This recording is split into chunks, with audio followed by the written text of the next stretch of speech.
Dr. Warren Vander Hill interviewing Dr. Paul Parkinson. Dr. Parkinson is Emeritus Distinguished Professor of Accounting and former Chair of the Department of Accounting. This is for the Ball State Oral History Project, and the date is February 18, 2005. Paul, I want to begin by thanking you for agreeing to help me with my project. The first question I've been asking all of the interviewees is if they would tell me a little bit about where they're from, their educational background, and essentially the path that they followed to eventually make the decision to accept the position at Ball State. All right. Well, I grew up, born in Muncie in the Ball Hospital, and parents were living in Selma at the time, and then I, after the first grade, moved to Parker City, and I graduated from Parker High School in 1954, and received a countywide scholarship and came to Ball State. My mother was a Ball State graduate.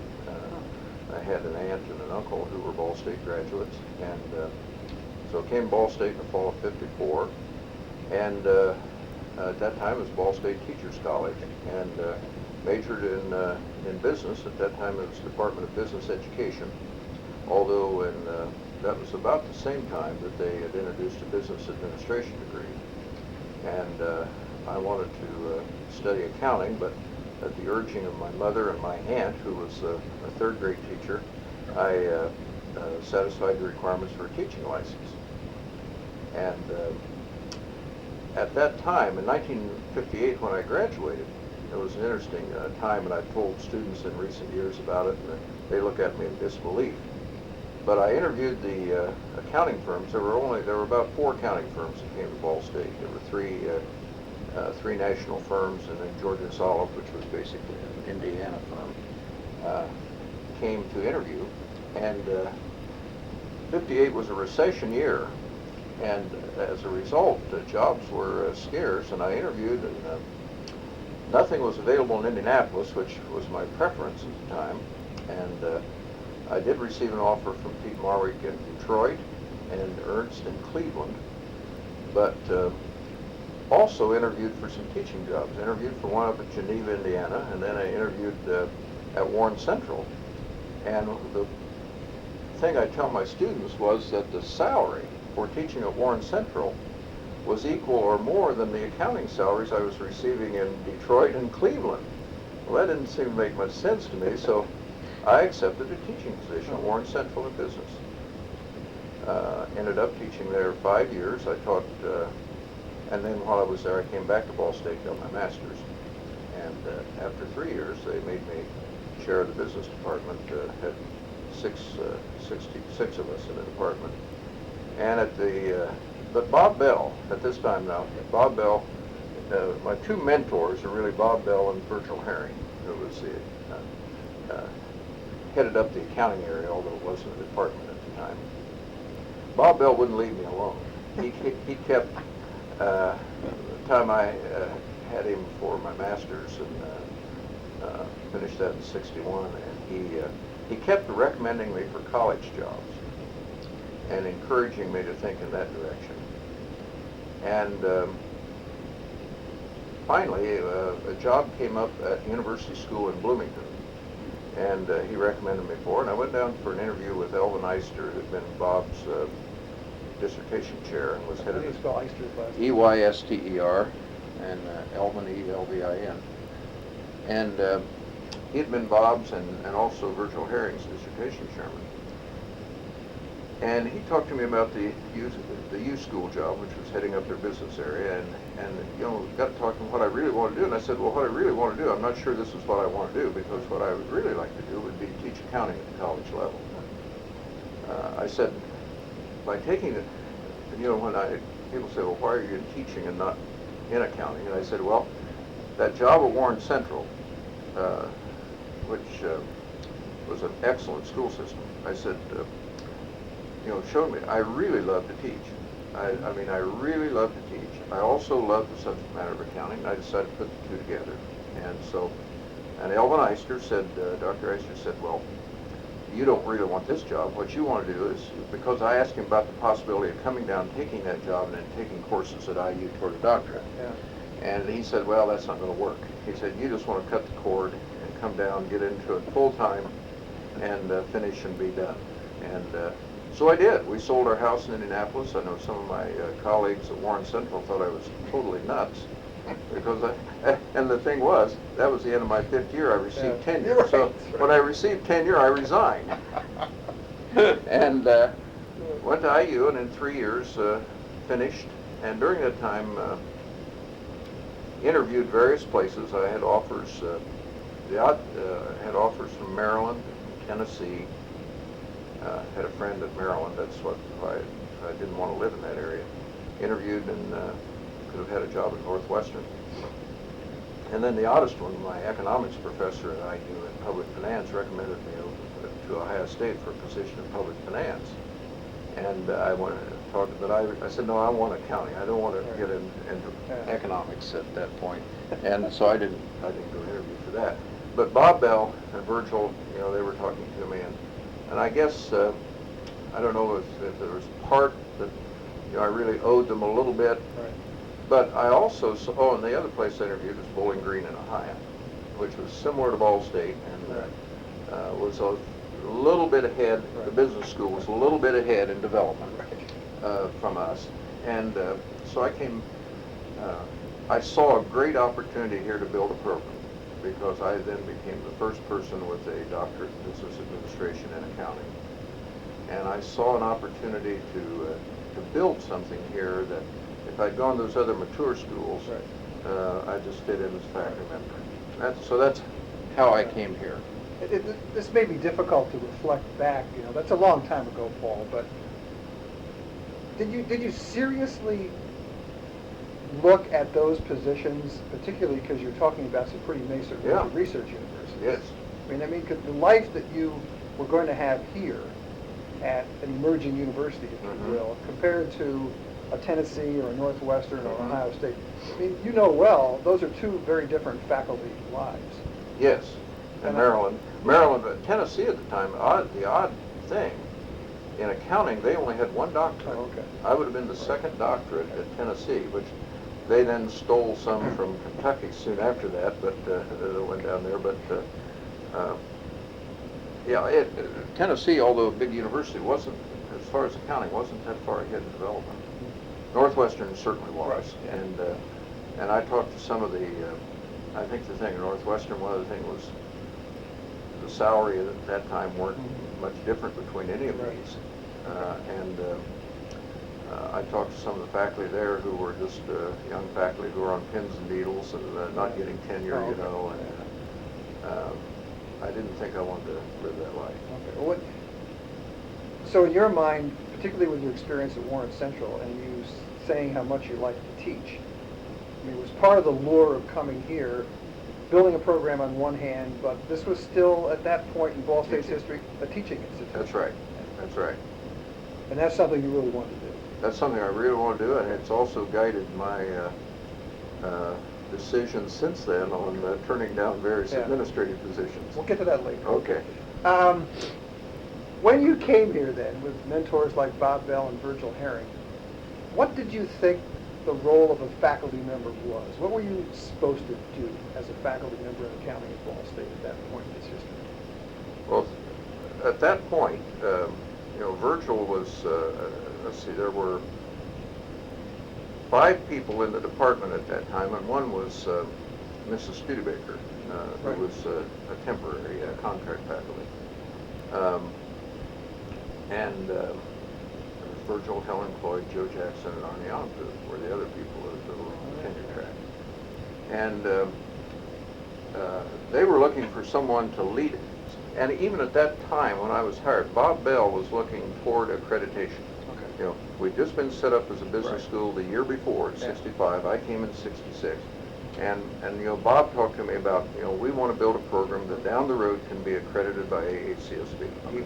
He really was looking at that time, and I know between that time and when J.B. Black came, we had a consultant come in from a AACSB school and talk to us and what we were going to have to do. And we knew it was a long road. Right. But so, I looked at my role, and also it was implied to me that Virgil didn't have too many years till retirement. And in fact, 2 years after I came, he took a sabbatical and I was acting chair while he was gone. And they were grooming me to be the next chair. Okay. Yeah. So you pretty much knew that by I knew that. Okay. Yeah, I knew that when I came. Yeah. And that's something you really wanted to do. Yes. Yeah, I saw that as an opportunity to sort of guide and build a program and at the same time still be very active in the classroom. Okay. Well, this gets all the way to the end, but then I want to come back and fill in a lot of big blanks. But the question I pose to all my interviewees is then, why'd you stay? Well, I stayed because I was very happy. I didn't, that's one thing I've seen other people come and go. Yeah. Well, the majority of people in this study, I will tell you, came here with the idea that they were going to stay here for 4 or 5 years and then go to Michigan State or Kansas or something like that. I guess and I may have thought a little bit of that. Okay. If this doesn't work out, Right. I've had these other offers Yeah. and I can still move. Right. But what I got involved in was so satisfying, and then a little later was also, the pay got Right. better and Yeah. got satisfactory as we moved through Right. the 70s. Yeah. Yeah, and so there were really, since, where else could I get a job that I liked as well? How much of this had to do with, I guess I'd call it, the university changing and more challenges that came your way to lead a department from the point that you spoke of to become a really well-known department of the county? Well, as things worked out, and we became accredited at the undergraduate level and then the graduate level, and then was able to then be the first department of accounting at a public institution to become fully accredited in accounting. Right. That was extremely satisfying. Okay. And my relations with the profession in Indiana, were building along that time, and I just had a lot of connections in the state that also helped keep me here, I think. The next question you could answer both from a collegiate and a university perspective, because I know you have a lot of responsibilities within the larger institutions. But my question to you is, during your long and distinguished career, in what ways did Ball State change? Well, I think the primary change, some were good, some were bad. When I first Okay. came, there was also a collegiality here. Right. A lot, like within the College of Business, there were several social functions during the year. Right. There was the infamous Governor's Club. Oh yes, Where we would get together out at Scott Fisher's Woods, and initially all male until we were integrated right. toward. By the history department. Yeah. But and all the university, the faculty, and you got to know people across the campus, Yeah. which is more difficult today. It's more difficult today unless you are involved. And the other thing is, early on, I got involved in university governance, in committee work. I've served in probably about every committee that's possible. And then that big change we went through in the 70s, from salary schedule to market-based salaries. Right. And that was a very painful time. It was a time when 2 years of that were chair of the Senate. Right. Which I look back and rather amazing. I don't know. I look back and I'm like, how in the heck could I have gotten elected? Yeah, right. From the College of Business. From the college. I'm the only one ever from the College of Business. Now, Right. John Hannaford was chair of the Senate, but he was in Science and Humanities at that point. But Mort Rosenberg is the one who nominated me, and he was chair of the nominating committee at the time. He came and asked me, and that was right after I'd given a speech in I think '75 in the Senate about the need for the marketplace. Right. The real pain that the College of Business was going through, and I as a department chair trying to hire faculty. Because we were given the use of salary supplements there for a while. Yeah. And I became chair in '72, and in '74 I look back, how was I able to hire George Hanks, and then '75 Terry Arndt, with giving them supplements? How, I got to think, would I have come here if I had this annual supplement that had to be renewed, and you didn't know whether it was going to go away or not. And that was a painful time, but the 2 years as Senate chair were satisfying and were, I think, overall successful. Do you think you learned more about the university as Oh Senate yes, chair? oh yes. You learn a lot. You learn a lot about different people, and yeah, it's and being chair. And I had some good advice.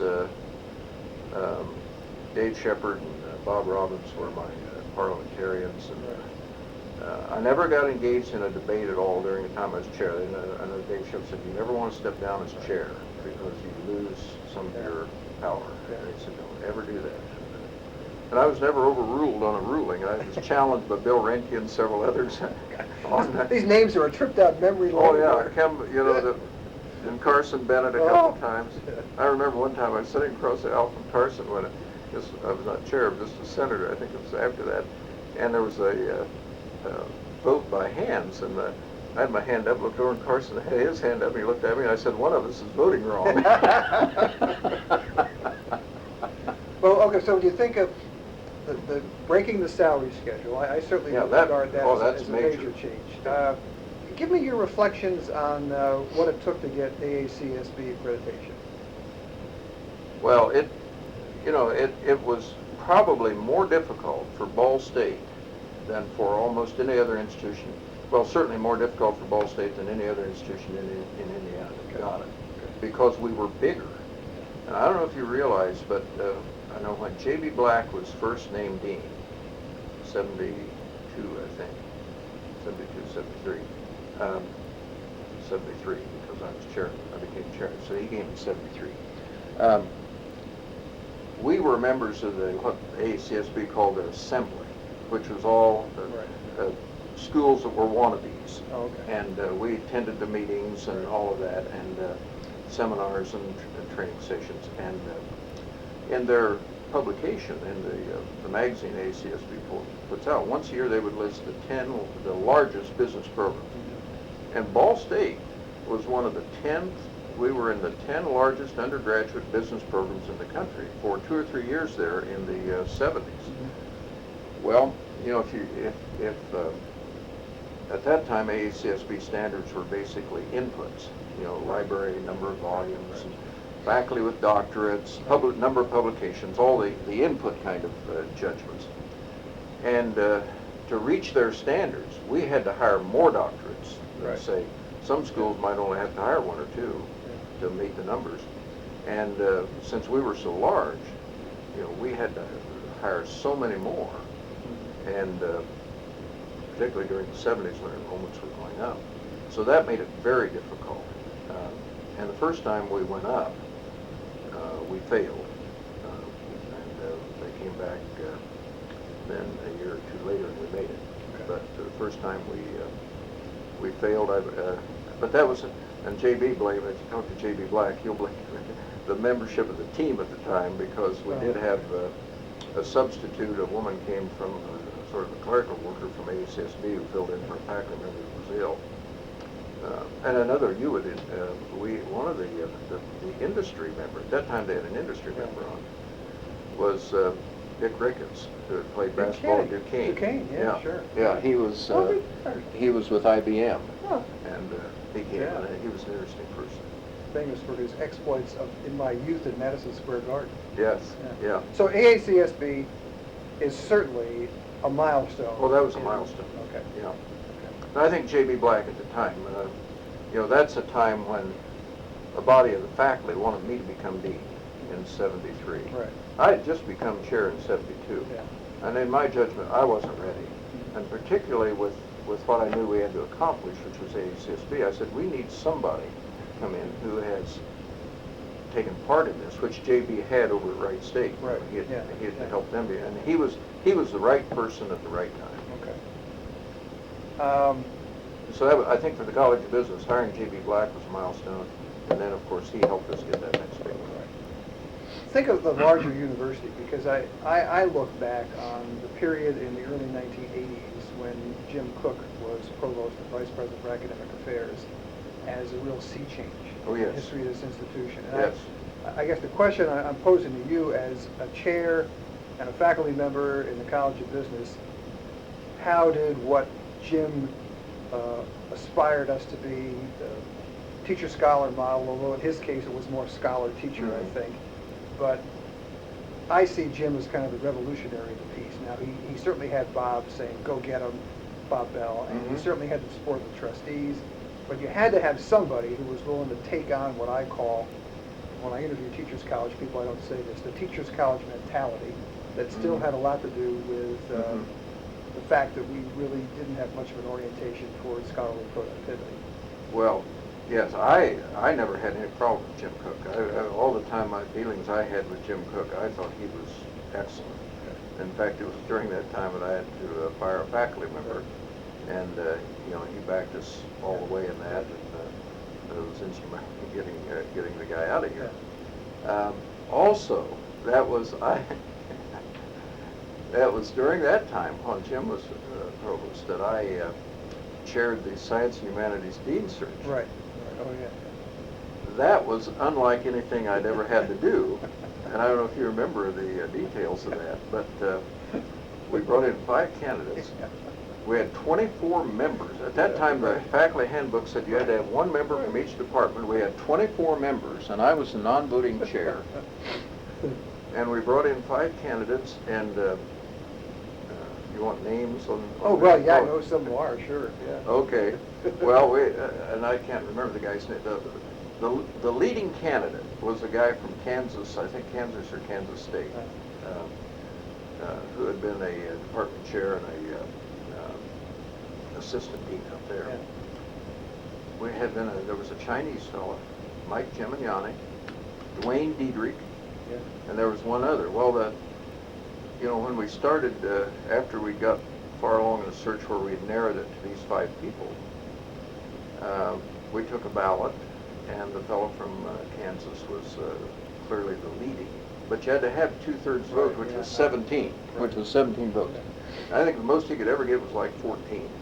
You had this solid block of the people you were talking about, the sort of we don't want to change. Yeah, right. They wanted Diedrich. Yeah. So Diedrich had this solid block of votes, but never too many, 8 or so was about, and then the others were spread out. Well, we kept working and balloting, and finally, they saw that neither backer was going to win, so they went for the Chinese fellow, Oh, okay. who we put forward, and Jim Cook turned down, Right. if you remember. I He turned do. him down. Right. So we go back to work, and I remember we met on a Friday, and they were still these 2 camps, for the guy from Kansas and for the guy for Dwayne Diedrich. And the guy from Kansas, the main thing some people had against him was he lived with a woman who he wasn't married to. And they said, that'll never go in Muncie, and that was one of the things. But anyway, then we got back and couldn't find anybody. So I said, well, we'll meet tomorrow morning. I got the Hall of Fame room at college business Saturday morning. They came, I had donuts and coffee for them. And I said, we're going to stay till we get a name. I said, we're not leaving this room till we get a name. And that morning, they then finally agreed on Gemignani, Right. who, when you look back at it, when we started the balloting, he was about 4th, at best, on the list. And at that point, then, when the next dean search came up, Cook put in new rules. We never had to go through that again. No. So, Jim got rid of that, and I talked to him about the time, and if we'd used the rules that they're using now, the guy from Kansas would have had it. What impact did the change in the emphasis on scholarly productivity have on your department and the College of Business, as you see it? Well, the people we were hiring with degrees, really starting with George Hanks, and then those that followed, they were prepared to do that. Okay. I mean, they were trained and prepared to do that. It was hardest on, we had some people, like Joe Jackson, Bob Walker, who had been tenured back when you didn't have to have a doctorate, they had an MBA degree, a CPA. And they really weren't prepared or able to do that, although Joe did a little of that. But we went through a transition period, and now there are no, after Walker and Huck, who retired, there are Nobody's tenured in accounting, or haven't been since Right. the 70s, who hasn't had a PhD. Well, let me go back to something you mentioned earlier, because a lot of the people in this study have said the same thing, and that is when you spoke about the kind of camaraderie and collegiality Mhm. that existed when you first came there as a Mhm. faculty member and as a chair. Because the vast majority of people I've spoken with see that as a real loss, that is no longer part of the fabric of departmental life and collegiate life and really even university life at Ball State. How do you see that looking back? Well, I think that's true. I see it in the college business today that there really is not. They do have a picnic at the beginning of each year, Right. but probably at least a third of the faculty don't even attend that. At least a third. And even the departments, I don't see having the social events within a department. Now, when Jim Schmuddy tried to carry that, until I retired, I always had the department at the house once, and then we normally had a picnic at the university, the stadium lot, or Right. wherever. I always tried to continue that, but it's not happening now. Okay. And I think that is a big loss. Do you think that at least part of that is due to what we now expect younger faculty to do to attain tenure and certainly to get their first promotion?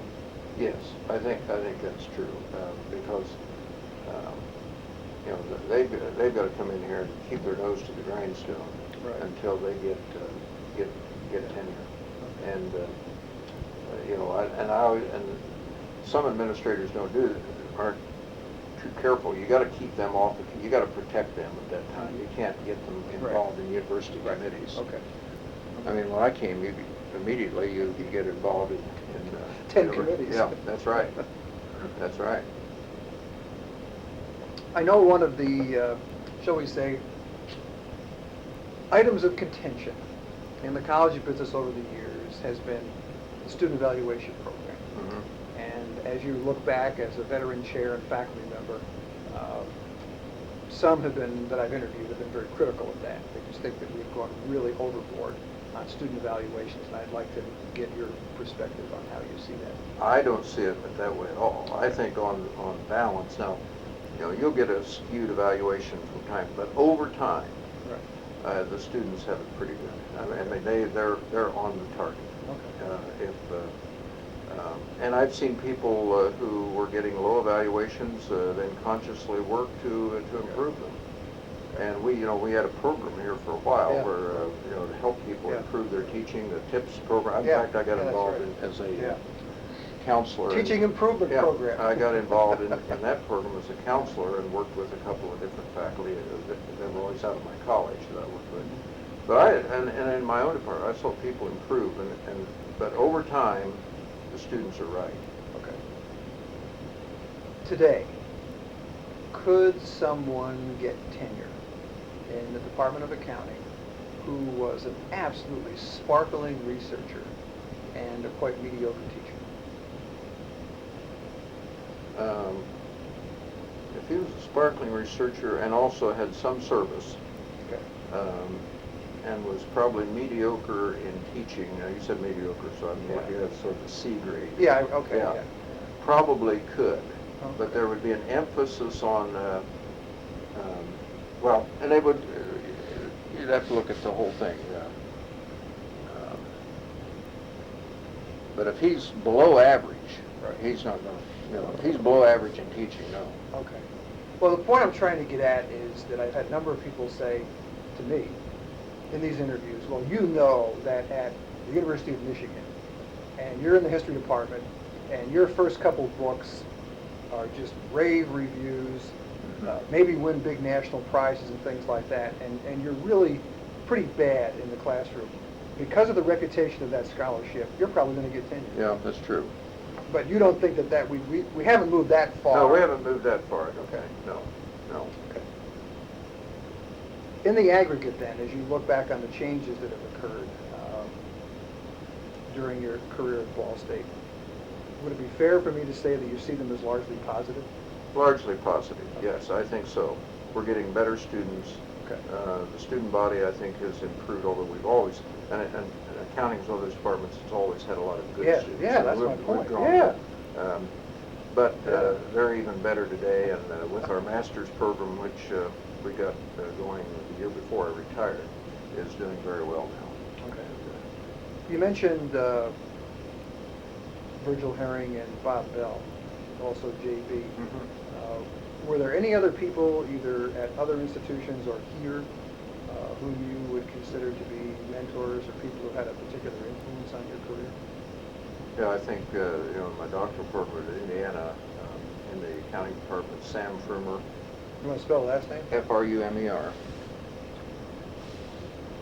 and Bob Walden, W-A-L-D-E-N. They were my advisors on my dissertation with the other person, Les Waters, who's still living in Bloomington. He's in the transportation department, but he was my outside member on my dissertation, and because of his, he was on the board of directors of the Yellow Freight Company, and I was doing my dissertation was on mergers. Oh, okay. And so he'd been through one, that's why we got him. Okay. Yeah, those people were strong influences also. Okay. Tell me a little bit about, well, you talked about being on every committee in the university, so my question here is always to ask people if they would tell me about special areas of involvement in the university. Now, having been on all these things, are there perhaps a couple that stand out as really important experiences that you had? Oh, yes. I said when I retired, I looked back, there were at least 3 committees that were ad hoc. I always dreaded, in my later years, whenever I got a call from Dick McKee. I knew you were in trouble. When I knew I got a call from Dick McKee in the president's office, I knew that here was some unpleasant task coming about, But when earlier in my career, this was when Bob Kanker was still the graduate dean, and I was on the graduate council. I was one of people picked out to be hear the plagiarism charge against one of our doctoral degree holders, and we recommended that degree be rescinded, and the board of trustees, the president of the board of trustees, did that. That was a very interesting experience, and the person at that time had risen, the graduate had risen to be a dean of continuing ed at the university, and I know the person well. Lost his degree. Yeah. The next those kind of experiences, I was on the Judiciary Committee, and then we heard the case of Dick Riggin, who was the firing of a tenured faculty member. And I thought interesting, just a week ago, I was reading in I don't know, it was USA Today or what publication I was reading in, about some professor on the West Coast and the university debating on, or his attorney debating whether a tenured professor could be fired. And I thought, well, we know the answer to that one. Well, in fact, Ball State, it really is. I'm serious about this. John Mall used to remind me when I was provost that we're quite well known in the, shall we say, judicial literature of higher education for being one of the few institutions that has fired tenured faculty members. We can always find, citations in the legal literature of Ball State's cases. Well, it was an expensive proposition. I mean, Well, yeah, and a lot of department heads and deans are really put off by that. We don't want to get involved in all this expense of doing this. Because the suits went on for a while, and John Mall, or I don't know if it was John or who mentioned that it probably cost $500,000. Yeah, probably, yeah. And then plus faculty time and committee time and all of that. It was. And then the last one was the Gary Webb. And he's still here and we're not. He's still here, and when I was chosen to chair that ad hoc committee to investigate the criminal justice department. One of Gary's great boasts, which he still may mention to colleagues when he deigns to talk to them these days, which isn't often, is that he would be in his position at the university longer than all the people who were involved in that case from your end, and certainly longer than Warren Vander Hill and Johnstone. And he's right. He's still here, and we're all retired. How about areas of involvement outside the university? What areas have been particularly important to you in the community? Well, the Muncie Community, I'm a member of the Muncie Exchange Club. I was one of the founding directors of the Junior Achievement of Muncie early in my career here, and served as treasurer of that organization and a board member for several years. And then within the state, I've been very active in the Indiana CPA Society, and Governor Bowen appointed me to 2 terms on the Indiana licensing, CPA licensing board. And after I got off of that, I served as an administrative law judge on continuing education cases involving CPAs. I did that for about 4 years. And I'm still teaching some seminars on accounting and auditing standards and professional ethics to CPAs around the state. Well, let me throw you a real curveball here, which has nothing to do with this, but I'll get your reflections anyway for posterity. What do you think of all the, what I'd have to say are pretty dreadful things that have happened in the accounting profession of late? Well, it boils down to one word, greed, because some firms got very careless in their work, and the whole thing, as I tell my ethics classes, this parallels my career. If you go back to the 50s and early 60s, accounting firms were not doing consulting work. They were doing auditing, accounting work, and tax work. And then the seminal case was in the 50s, late 50s. IBM came to Arthur Anderson and said they would like Arthur Anderson to help them install a computerized accounting system at General Electric. That was done, and it was a very lucrative engagement for Arthur Anderson. Well, these other big accounting firms saw the same thing, and of course, all businesses at that, in the mid-50s on, were computerizing. And so they all got involved in doing this kind of work. And when I was an undergraduate and a graduate student, and a member on my master's and the doctorate, we were talking about this growing conflict between auditing and consulting for CPAs, because if you're the auditor and you're supposed to be, keeping them in line and proper accounting, are you going to, and if they're trying to do something that is not proper, and you say, well, we won't sign the audit. Right. But then you start doing these consulting jobs for them, and then if you find something on the audit, they say, well, if you don't go along with this, we'll find somebody else to do this consulting work. And the tail started wagging as we went through the years. When we, in the 50s and 60s, auditing was the big fee generator, and taxes next, and then finally the consulting. By the time we hit the 80s, it was just reversed. And so you had these firms doing, doing consulting work, and really giving the audit away. I mean, sort of, they were lowballing on the audit just to get these consulting jobs, and that's where the real money was.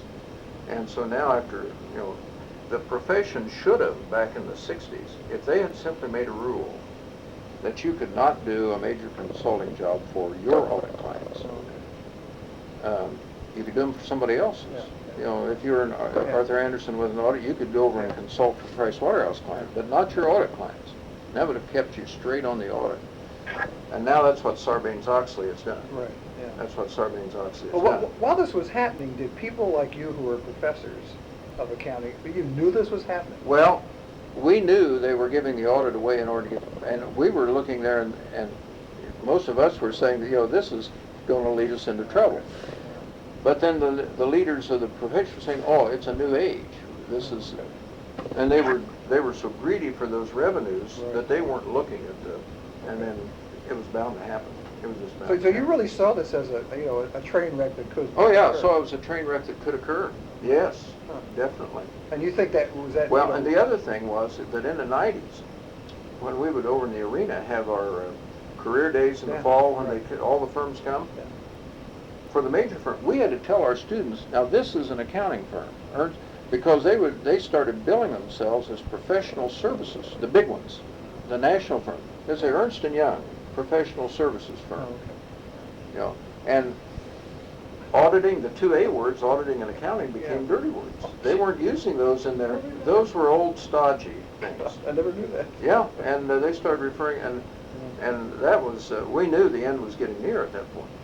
So what's going on now? I mean, can they still do this big-time consulting like you're But talking not for their audit clients. So the law is now that if they do that, Right. they're guilty of a felony. Okay. And that's Sarbanes-Oxley? Yeah, Sarbanes-Oxley. It's, I refer to many of its provisions as sort of the barn door provisions. You lock the barn door after the horse is gone. I mean, you know, trials going on now for Bernie Ebbers. Yeah, I know. You know, and they loaned, WorldCom loaned him $100 million interest-free, Yeah. and now they're trying to get it back. Right. You know, and Kozlowski up at Tyco is the Yeah. same thing. That trial's going on Yeah. again now. It's a And the trial for the guys from Enron's going on. Enron guys, oh, that's right. And plus trying to get all the money back from the ridiculous pay package they gave to the guy who was the president of the New York Stock Exchange. You know, so, Well, now it's a felony to make a loan to an officer or director. yeah. I mean, you know, they've made it, these things Yeah. now are, and they're like Arthur Anderson shredding a paper, that's now a Yeah. felony. Let me flip this back into the great confines of the university. I know you have great wisdom and light to shed on this topic. During your career at Ball State, do you feel that the faculty had an appropriate role for input into administrative decision-making at the university? Yeah, yes, I think so.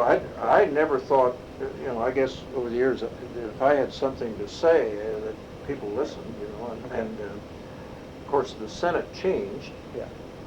And Well, I'm going to get to that in a minute. and you know, it used to be larger and looked at it, and I think that, but part of that was that I think with this the emphasis on the research that we talked about was faculty became more engaged in that and less at, particularly the newer faculty, they didn't want to get involved because you know, I've talked to well, Neil Palumba and before I retired.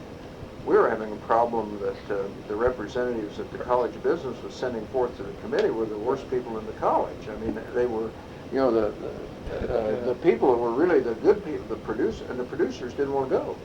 They They don't want to serve. One person told me who would be an individual that I would say is one of the greatest scholars in Ball State history, that, quote, the day that he was elected to the Senate was the day he looked for another job. Oh. He had no interest in it at all. Well, let me take that down to the present day, because I'm sure you've heard about this in the last couple of years as I have, although we're not participants in this any longer. Now there seems to be a move toward trying to give the faculty more of a voice within the governance system, moving toward a faculty senate. Do you feel that the faculty here would have been better served by having that kind of voice rather than a university senate with administrators and students in it? No, I think that would be a mistake because I think it was the Senate I served in, both the old and the new. Right. It was good to have those voices heard, and they weren't the majority. They couldn't sway the vote. Right. The faculty still were the dominant voting bloc. Okay. But it was good to hear the administrators speak, and it was good to hear the students' input. Okay. Another bit of a switch. How do you see the relationship between what we in academia call the town and the gown? Do you think it's better now, worse now than when you first came to Muncie? I think it's better now because I think when I first came, that many of the business people just looked upon us as a small college out here, and that we weren't really very important to the city of Muncie. And that certainly isn't true anymore. I remember John Fisher spoke to me one time. I don't know, this must have been, I'm judging, maybe around 1987, late 70s. He had been to Washington, D.C., and he said, he talked to somebody in Washington, D.C. about Richmond, and he said, oh, Ball State, they have a great accounting department. And he told me, he said, He didn't know us that. He said, I didn't know it, but he said, this firm had hired some Ball State accountants, you know, and said, they turn out some great accountants. And John came back and told me, he said, you know, I didn't really know that. So you think that it's gotten better? Well, it's gotten better. The other thing is that today, if there's any, I think the friction now is we've become the biggest employer. Yeah. Along with the hospital. Along with the hospital. So I think any friction today is, you know, we're now the biggest, we're the big dog. We are, yeah. I mean, I know probably in the last 10 years that I was provost, that used to come up a lot. Yeah. That there was a time when the blue-collar industries in the community were the major employers, Mhm. and now it's us. Mhm. And if you think of the Ball Hospital, Ball State complex, I mean, that's a pretty powerful engine. Mhm. And I think that's created some tension Mhm. in the community Yeah, compared to what I it was when agree. we came here. Yeah, there's more, that tension Yeah. is there. Although it's, I came here from Bloomington, Yeah. and the town gown there was a lot worse. Really? Yeah, and I think it was because of the relative size of the community and the university. Well, the university was gigantic. Gigantic. Yeah. University was actually bigger than the city. The city had Right. about 30, at that time, the city had about 30,000 and the university had about 35. And also outside the city was really poor rural. Yeah. You had poor rural farmers. Here you've got farmers around here pretty well to do. Yeah. And also you had the stonecutters. That business wasn't going real great. You had all those, limestone. Yeah, the quarries. famous breaking away. Mhm. That's right. Well, those are all the formal questions I have, but at the end of all these interviews, I give the interviewee an opportunity for posterity to add anything that he wishes. Are there any final reflections or thoughts that you'd like to say for the historical record on your, as I said, long and distinguished career at Ball State? Well, one other thing I got involved with, which was extremely satisfying, was the Wings of the Future campaign. Oh, yeah, okay. Yeah, you'll talk about I that. chaired the campus portion of that. And when we started that, we had a goal of raising $1 million from the faculty and staff Right, yeah. for the 5 years.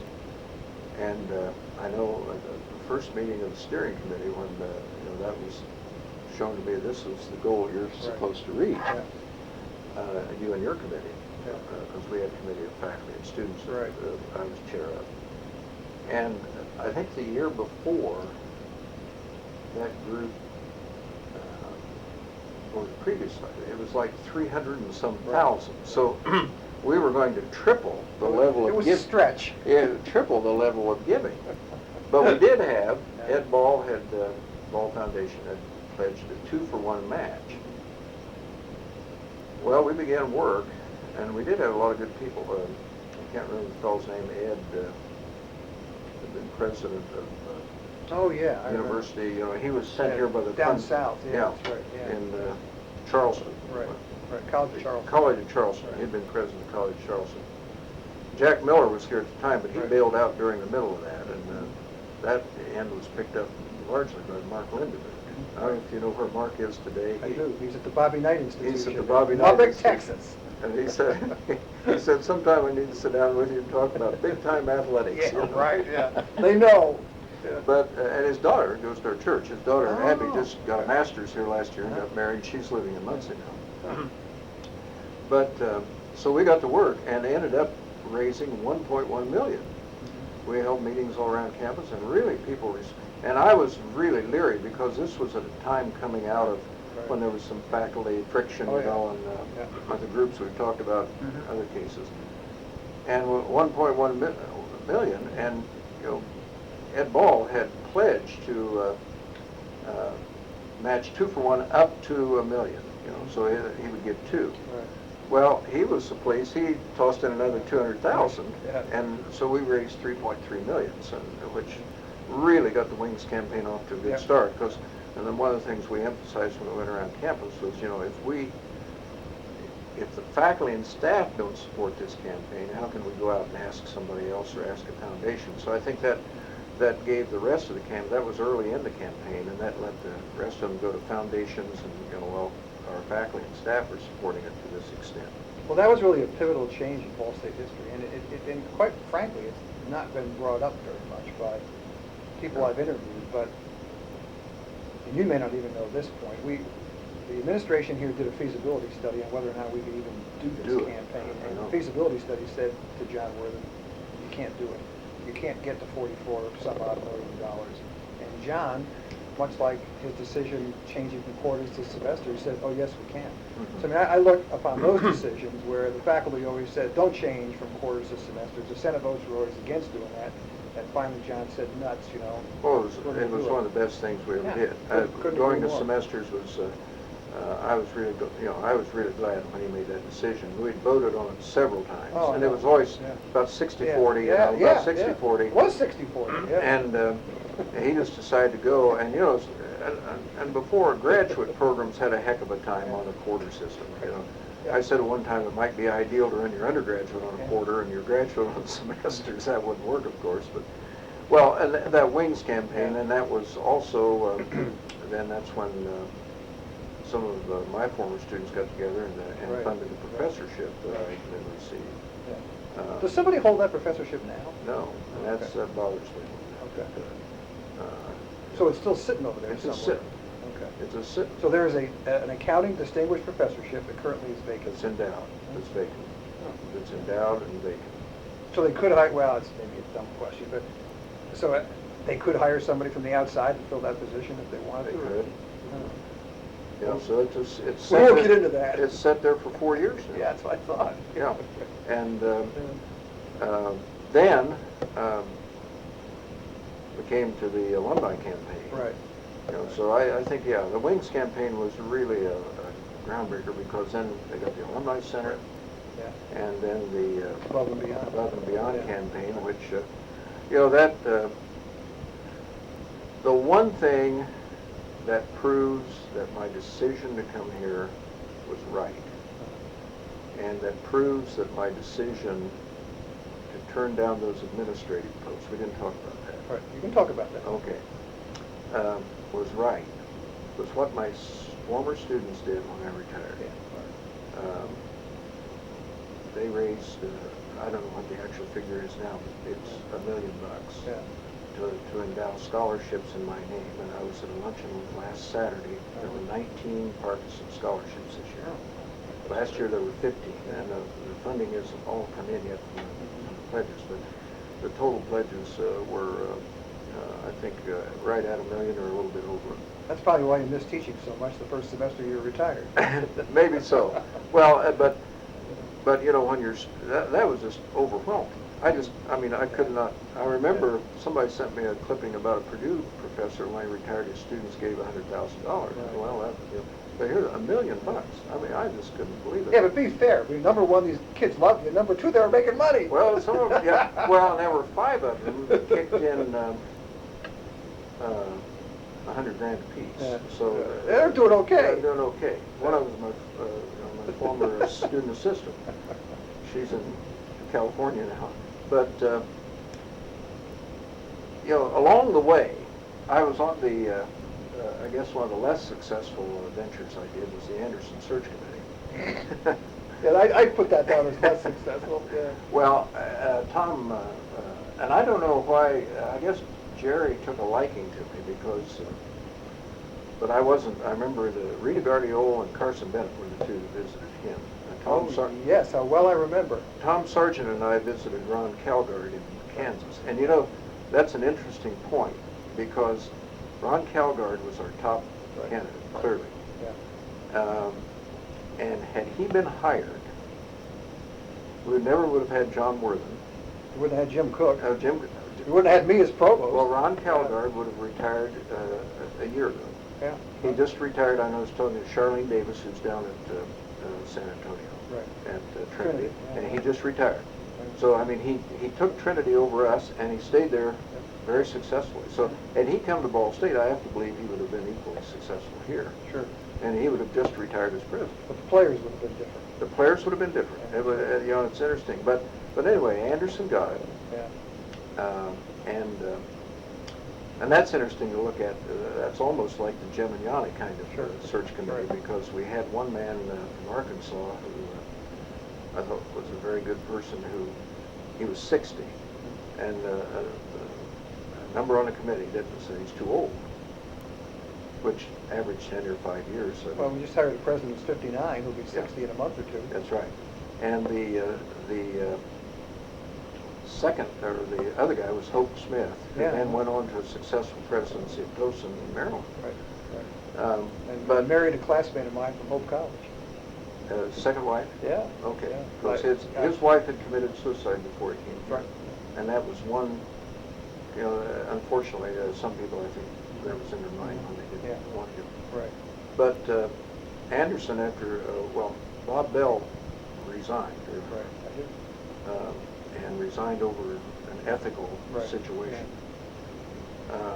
Anderson calls me and wants to appoint me as VP of Business Affairs.